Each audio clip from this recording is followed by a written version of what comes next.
گردوں میں پتھری ہے، میرے محترم بھائیوں پتھری کا بہترین علاج، ایک گلاس پانی لو، اس میں پہلے ایک بڑے سائز کا لیمو ملاؤ، اس کو اچھی طرح پکاؤ، جب اس کی کھٹاس ختم ہو جائے اتنا پکاؤ اس کی کھٹاس ختم ہو جائے، اس کو اتار لو، اس میں 1 چمچ سیب کا سرکہ ملاؤ، 1 چمچ اس میں شہد ملاؤ، 1 چمچ آپ اس میں زیتون کا تیل ملاؤ، اور اس کو میرے محترم بھائیوں ٹھنڈا کر کے چائے کی طرح صبح دوپہر شام میرے محترم بھائیوں 3 ٹائم پیو۔ یہ پتھری کو توڑتا ہے، پتھری کو نکالتا ہے، الحمدللہ ثم الحمدللہ۔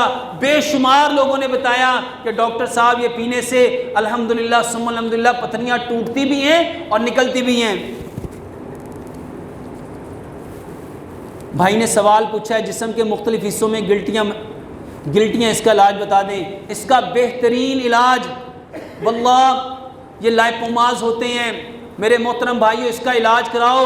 اگر یہ اس کا علاج نہیں کراؤ گے یہی لائپوماز جا کے آگے کینسر میں بدلتے ہیں۔ اس کا بہترین علاج ادرک، لہسن، پودینہ، انار دانہ، اس کو چاروں چیزوں کو برابر لو، حسب ذائقہ اس میں سبز مرچ ملاؤ، یہ بہترین علاج ہے اس کا۔ اور اس کے ساتھ میرے محترم بھائیو اس کا کھانا مٹی کے برتن میں بناؤ، سرسوں کے تیل میں بناؤ، چینی کی جگہ گڑ لو، پتھر والا نمک لو، آٹا پتھر کی چکی کا پسا ہوا لو۔